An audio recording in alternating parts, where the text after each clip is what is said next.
Welcome to the Getting Started presentation for age 6 to 8. You have made an excellent academic decision for your child by choosing Moving Beyond the Pages' rigorous and engaging program. This presentation will help you make the most of this school year. It is loaded with information that will be extremely useful for a new user of Moving Beyond the Page. Moving Beyond the Page will provide you and your child with an engaging educational experience, encouraging critical thinking and creativity, as opposed to implementing a traditional textbook workbook approach.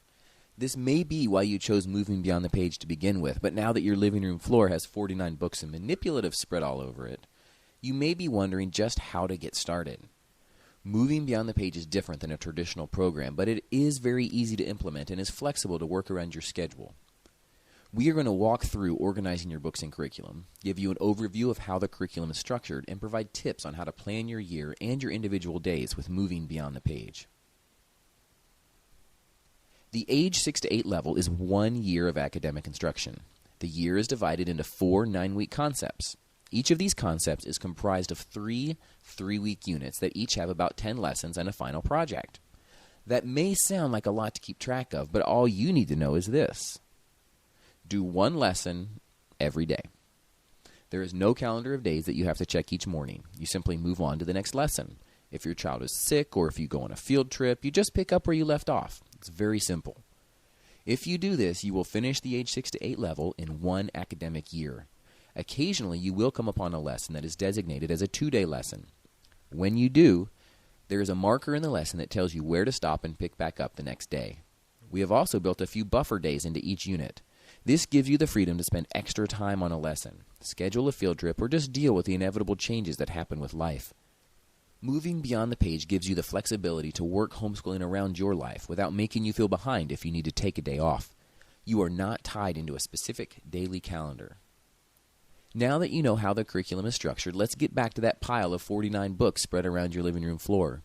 Each of the 4 concepts has a parent manual, a student activity book, some required literature, and maybe some manipulatives. You may want to take a few minutes and organize your books by concept.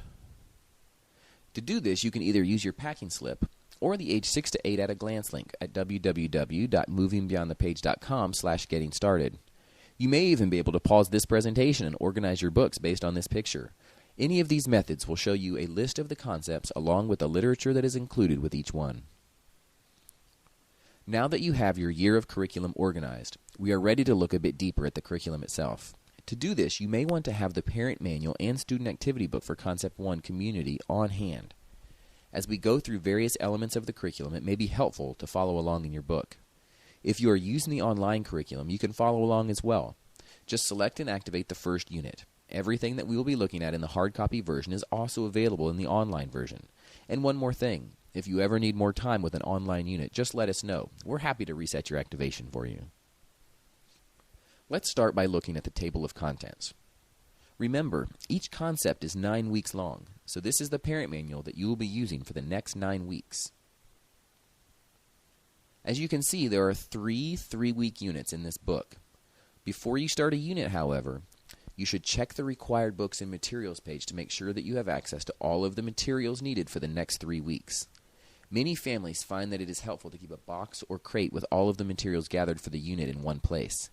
This saves you from having to take time each day or even during a lesson to gather materials.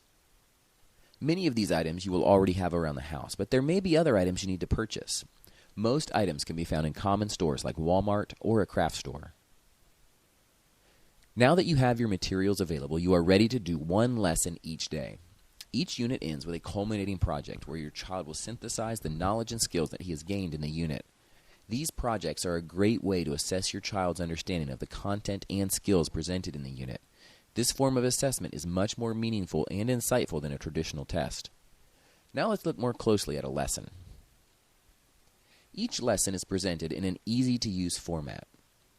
Questions to explore are the big questions related to the concept and ideas in each unit. These are not questions that you necessarily need to ask your child each morning, but they are conceptual understandings that your child will gain through the lesson. The lesson will help your child to explore and answer these big questions so that her understanding of the concept is reinforced.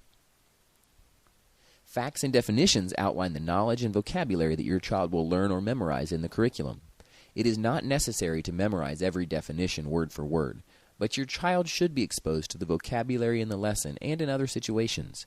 The facts and definitions for each unit are summarized in a special review sheet that you can use to review with your child for a few minutes each day. Think of this section as memory work. Moving beyond the page is based on state and national standards. The standards covered in each lesson are listed in the skills section. These are listed based on the subject being covered. This lesson covers standards in social studies, language arts, and math. After the skills section, the required materials are listed. This list shows student activity pages that are needed as well as general materials. Since you already gathered these materials before starting this unit, your glue, scissors, and books are readily available. The introduction is where the actual instruction begins, but the meat of the lesson will be in the activities. Activities are the primary component of the Moving Beyond the Page lessons. Most lessons include 2 to 4 activities for your child to engage in.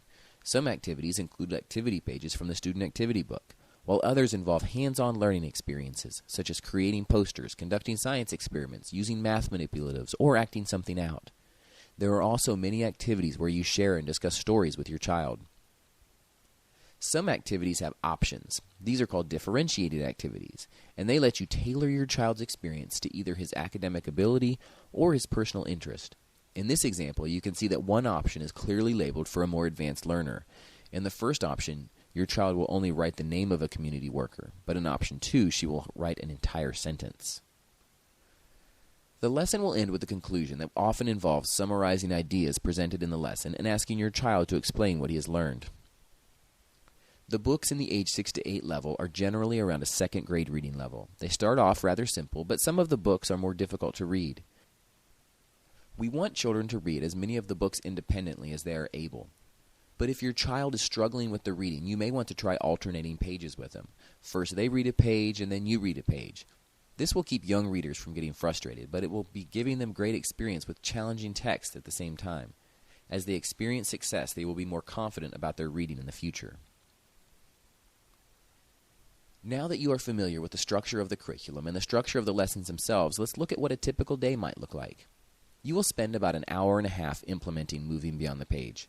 It is a good idea to begin or end with about 10 minutes of review using the review sheet available within our curriculum or on our website as a download. Moving Beyond the Page includes math application in the age 6 to 8 level, but we don't provide daily review of skills found in a dedicated math program, and we do recommend that you begin a separate math program by this age level. We also recommend that children spend about 30 minutes reading independently to themselves or out loud to siblings. If they read during their daily lesson, there is no need to require additional reading. If they did not, however, we do recommend additional reading each day. We also recommend that you read aloud with your child for about 30 minutes each day. This can be part of your bedtime routine. If you like, you could even choose books related to the theme or concept covered in the curriculum. If your child has not finished your chosen phonics program, then you will also spend about 30 to 45 minutes teaching your child to read using the program you have chosen for this purpose. If you feel it is necessary, you can also spend 30 minutes reteaching skills and providing additional practice. Moving Beyond the Page does not include a lot of review and repetition, so as your child's teacher, you need to identify areas where you think your child will benefit from additional review. You could also spend about 30 minutes each day extending activities with real-life application or additional research. Take your child's lead on this. Try to find out what he is interested in and then encourage his natural curiosity. Moving Beyond the Page will give you the framework for a fabulous year of learning. We hope your child learns a lot, grows as a thinker and a creator, and has a lot of fun in the process. If we can be of any help, please don't hesitate to reach out to us. And happy homeschooling.